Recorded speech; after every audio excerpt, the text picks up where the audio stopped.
We always appreciate you tuning into the Randy Karraker Show, and we love your comments. We don't always get an opportunity to react to all of your comments. So Matthew Rocchio has put together a little segment called Randy Reacts, and I like to hear from you. It's kind of like a mean tweets thing, but there's nice tweets too.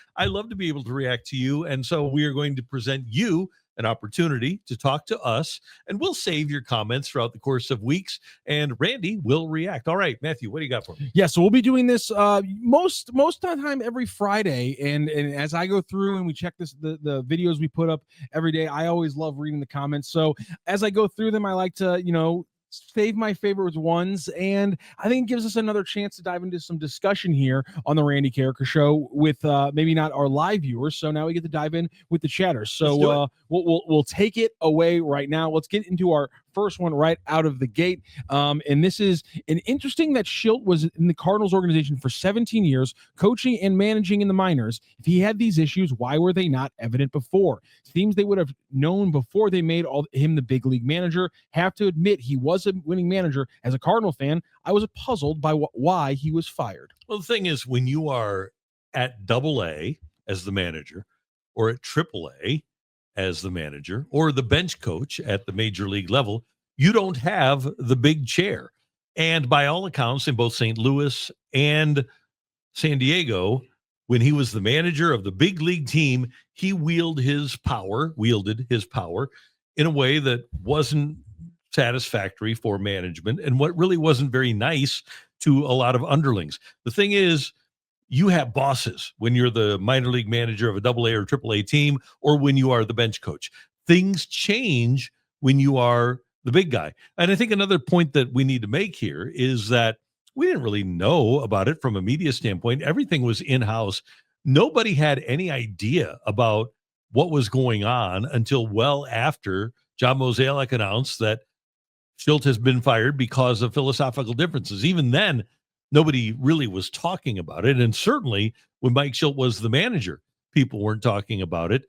It did come out to an extent with his departure from St. Louis, but then it was exacerbated when he left San Diego, and so many people were talking about what he had done there. But I don't think anybody wanted to do harm to the career of Mike Shildt after he left St. Louis. I think most people wanted to have him succeed, have him get another opportunity like he did in San Diego, and then obviously that was squandered again by kind of an abuse of power. Let's move on to our next one here. The Cardinals kept the coaches that threatened to quit, but fired Shildt. They have had the worst 3-year stretch in 30 years. Shildt may have been an a-hole, but he was a winner. The Cardinals chose the wrong dudes to coach their team, and the results show it. I don't believe that to be the case.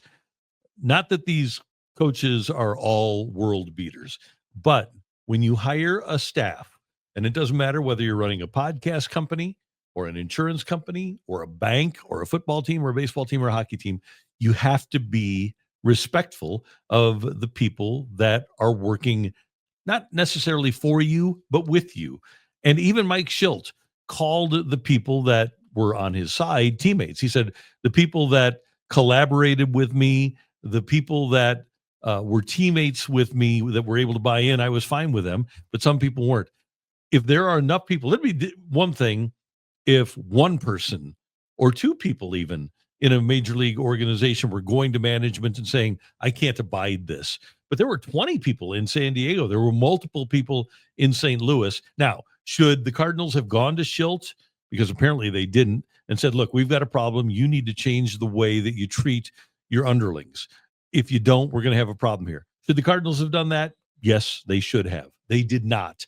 But I don't think that if 20 people or 15 people or even 10 people say, if you keep this guy, I'm not staying, or I'm going to leave if I get the opportunity, I think that tells you there's a problem up top. And I think Mike Shildt obviously caused a lot of those problems, and the Cardinals felt like they had to make a move. And I do think right now the Cardinals making that move is validated.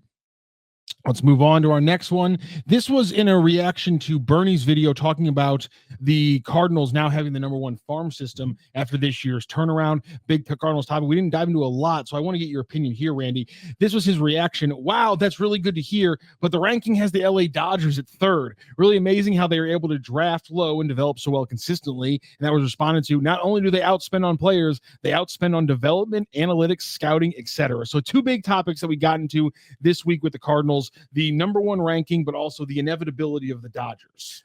The Dodgers are absolutely inevitable. And it's not just what you said, but scouting is a big part of this, because so often when you look at the Dodgers' top 30 prospects, maybe 5, 6, 7 of them are international signings. The Dodgers do an amazing job of international signings, whether it is getting their Asian players like Yamamoto or Sasaki, or signing Ohtani away from the Angels.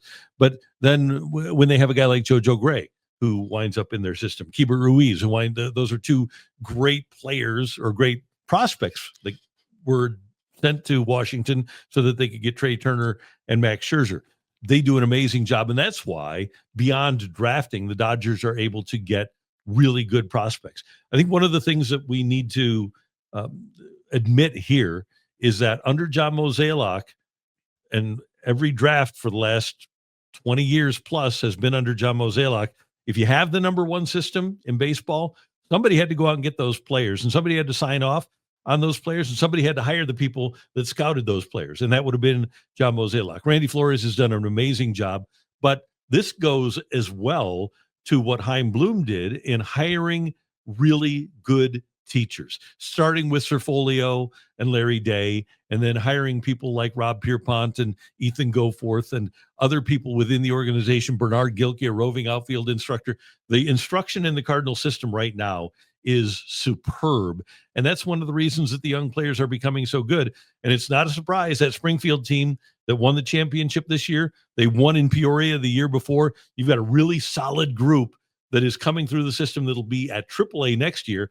And then you look, hopefully we'll have a 2027, and that group of young players, and especially that group of young pitchers, will wind up at the major league level. And our last one, this one's a little lengthy, so it's gonna take us a minute, but I want to get through it because I really like their takes. And also, this is from a topic we haven't gotten to revisit from this week. And so one of the topics we got into on Tuesday, and this was before the Shildt thing exploded. This was before we got all the Yachty stuff. So we haven't been able to talk about this, but a big reaction we got was who's going to stay and who will go in the arbitration numbers conversation. And this fan listened to us going back and forth mainly about Alec Burleson and the money that he is worth and the kind of extension you would give him. And he had a big reaction. He enjoyed the show for the most part, but wow, their Burley discussion is wildly uninformed. Burley is going to be an ARB2 player. His fair open market production for 2025 per Fangraphs was $16.8 million. Hell will freeze over before he signs his 6 for 42 deal this offseason, which would essentially buy out 4 years of free agency. Any deal buying out at least 2 years of FA would be which would be his highest grossing years, needs to be in the $16 to $18 million range on his 2025 production, based on his 2025 production. This is where any conversation would start and end with his agent. Conversely, he's going to make $5 to $6 million as an ARB2 player in 2026 easy, and his 2026 numbers are anywhere close to his 2025 numbers, which the organization would be betting on if they extended him. His ARB3 award would likely be in the $10 to $12 million range. He makes a lot of great points there, but I want to stop there and just give you the facts right now, which is the arbitration projection that came out last week has Alec Burleson at $3.5 million. And that's kind of where we started our numbers. Your reaction to the comment? I think Alec Burleson is a really good player. And I think he's a good guy to have on a winning team. He's a guy that you can win with. But is he a guy that you're going to win because of? And I think that's where I draw the line. And let's look at, I'm going to leave the Dodgers out of this, but let's look at some other teams. Would he start ahead of PCA in just in terms of as a bat in Chicago? I don't think he would. Would he start ahead of Suzuki? I don't think he would. Would he start ahead of Kyle Tucker? I don't think he would. He's a really nice player, but I don't think that he's a difference maker. He's the kind of guy that you need to have to win, but I don't think he's a $16 or a $17 million a year player in 2026 or 2027. And based upon what I've seen with my eye test, and I all due respect to Fangraphs, but I don't know if they watch him every day or not. But He looks to me like a guy that is not going to be a 30 home run hitter. He looks to me like a guy who's probably going to be maybe if he tops out 760, 765 OPS guy, not going to be a Gold Glove quality fielder. So what element of his game, what tool in his game makes him so valuable? Fangraphs also loves Lars Nootbaar, and I don't. I wish I could say that I thought that a guy like Burleson was going to be a 30 home run guy. I wish I could say that he was going to be an 850 OPS guy. I wish I could say that he was going to be a Gold Glover. I can't say any of those things. And that's why I can't give him at this stage 16 or 17 million a year. So maybe the play for the Cardinals is, if you're right and he's going to wind up being that 16 or 17 million dollar player, wait until he becomes that guy before you give him an extension. He went on to say that for him, doing the math, adding in the potential option years and things like that, he thinks the starting track would be at about he had 6 for 70 at the very least. And with like 2 option years, that's what this chatter was throwing out to. I don't think that's crazy at all, because you're getting up to like 12 per year in the AAV. I don't think that's crazy. One comment I did, though, at the very end of his comment, I like this here. Also, any internal conversations of buying out pre-arb or arbitration years of a player on the current 26-man roster would begin with Masyn Winn, given he plays a premium position and has a higher ceiling war-wise. We were talking about Donnie and Burley because of the arbitration factors, but your thoughts, let's just throw out the arbitration factors, your thoughts about Masyn Winn getting a contract extension this year. Based upon what we have seen so far in their careers of all the Cardinal position players, and this includes Ivan Herrera, the guy that they should sign first is Masyn Winn. Best defensive shortstop in all of baseball. Really strong offensive potential with the opportunity to get better, especially if he can utilize his speed a little bit more and maybe not try to be a home run hitter. Masyn Winn is the one guy that I think has a chance to be an all-star caliber player on a year-to-year basis for the Cardinals. When I look around, I don't think Jordan Walker does. I haven't seen it yet from Scott. I don't think Nootbaar. I don't think Burleson is a year after year all-star. I don't think Gorman is. Arenado's probably gone. Donovan is a really nice player, but I think on a year-to-year basis, you'll probably have a battle among other second basemen in the National League. Contreras is never going to catch up to people like Alonso or Freddie Freeman. And then the catchers are probably not going to catch up to the premier catchers. Again, going back to the Dodgers, a guy like Will Smith or the catcher in New York, or if you look around, there are other catchers. Well, let's just say it like it is. If Pedro Paz is your starting catcher, he's not an all-star. So I think the one guy on the Cardinal position roster that has a chance to be a perennial all-star is Masyn Winn. And if I were the Cardinals and I had to pick one guy to give an extension to this offseason, it would absolutely be Masyn Winn. There it is. Those are our top comments from this week. Randy reacts to our top comments from this week. We're going to be doing this every week, so everybody get your comments in on all our videos throughout the week. Can we read that one that says OMG Randy's the best? Oh my God, who sent that one in? Yeah, or RKS is my favorite. Yeah, that's a good one. Thank you. I don't like that one right below me, though. What are you guys talking about? Why are we asking that? Why are we asking that question? Why are we asking that question, huh? Yeah. You guys do incredible. We love you guys. Keep commenting, especially that last one. I know it was a little long, but man, those in-depth reactions to the conversations we get into, we love that kind of stuff. So bring the heat.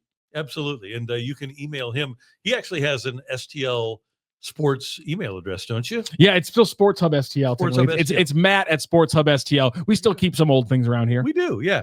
I don't have one of those email addresses, so email him and we'll put you on the air. Yeah, don't come after us, Boston. Don't come after us, Boston. Yeah, come after me, Sanford. See you next time on STL Sports Central. Hey, Missouri, get ready. The wait is almost over. DraftKings Sportsbook, America's top-rated sportsbook app, is coming soon to the Show Me State, and you can sign up today. New Missouri customers get $300 in bonus bets when DraftKings launches on December 1st. Download the app now and place a $5 bet when DraftKings goes live, and DraftKings Sportsbook will bring everything you need to elevate your game day, including Live in-game betting, lightning-fast payouts, and endless ways to get in on the action, all right from your phone. And when DraftKings officially goes live in Missouri, you'll be betting with the Sportsbook app trusted by millions. It's safe, it's secure, and has fast money withdrawals. Download the DraftKings Sportsbook app now and use the code STL Sports to grab $300 in bonus bets with just a $5 bet when DraftKings goes live December 1st in Missouri. That's code STL Sports in partnership with DraftKings Sportsbook. Gambling problem? Call 1-800-GAMBLER. 21 plus, physically present in Missouri. Eligibility restrictions apply. Bonus bets expire 7 days after issuance. Excludes customers who redeem pre-launch sign-up offer. Terms at sportsbook.draftkings.com/promos.